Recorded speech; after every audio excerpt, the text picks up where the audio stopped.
రైతుల ఆదాయాన్ని పెంచడం, వ్యవసాయాన్ని ఉత్పాదకతతో కూడిన రంగంగా మారిస్తే అదే లక్ష్యంగా రాష్ట్ర ప్రభుత్వం పలు కొత్త పథకాలు అమలు చేస్తోంది. ఇందులో భాగంగా పండ్ల తోటల పెంపకం చేపట్టే చిన్న సన్నకారు రైతులకు విశేష ప్రోత్సాహం అందిస్తోంది. ఈ కార్యక్రమాన్ని మహాత్మా గాంధీ జాతీయ గ్రామీణ ఉపాధి హామీ పథకం ద్వారా అమలు చేయనున్నారు. 2025-26 ఆర్థిక సంవత్సరానికి తూర్పు జిల్లాలో సుమారు 2100 ఎకరాల్లో పండ్ల తోటలు ఏర్పాటు చేయాలని లక్ష్యంగా ప్రభుత్వం నిర్దేశించింది. ఈ పథకానికి ఆసక్తి చూపిన రైతుల నుంచి దరఖాస్తులు స్వీకరించి అర్హులను ఎంపిక చేయనున్నారు.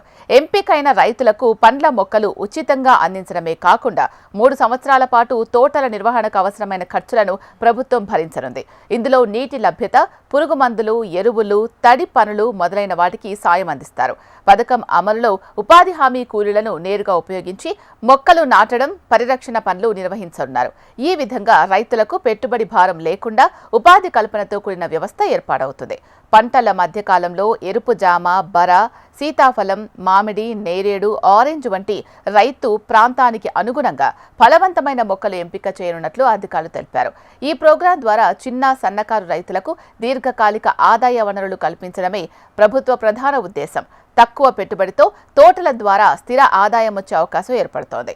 ఈ ప్రక్రియ గ్రామీణ ఆర్థిక వ్యవస్థను పటిష్టం చేయడంలో కీలకంగా మారనుంది. రాష్ట్ర ప్రభుత్వం మద్దతుతో చిన్న సన్నకారు రైతులు పండ్ల తోటల పెంపకంపై ఆసక్తి చూపుతూ గణనీయమైన ప్రగతిని సాధిస్తున్నారు. జిల్లాలో గత ఆర్థిక సంవత్సరంలో పండ్ల తోటల కోసం 500 ఎకరాల లక్ష్యాన్ని ప్రభుత్వం నిర్దేశించగా రైతుల స్పందన ఎంతో ఉత్సాహవంతంగా ఉండడంతో మొత్తం 652 ఎకరాల్లో తోటల ఏర్పాటును చేపట్టారు. ఇది లక్ష్యానికి 150 ఎకరాలు అధికం కావడం విశేషం.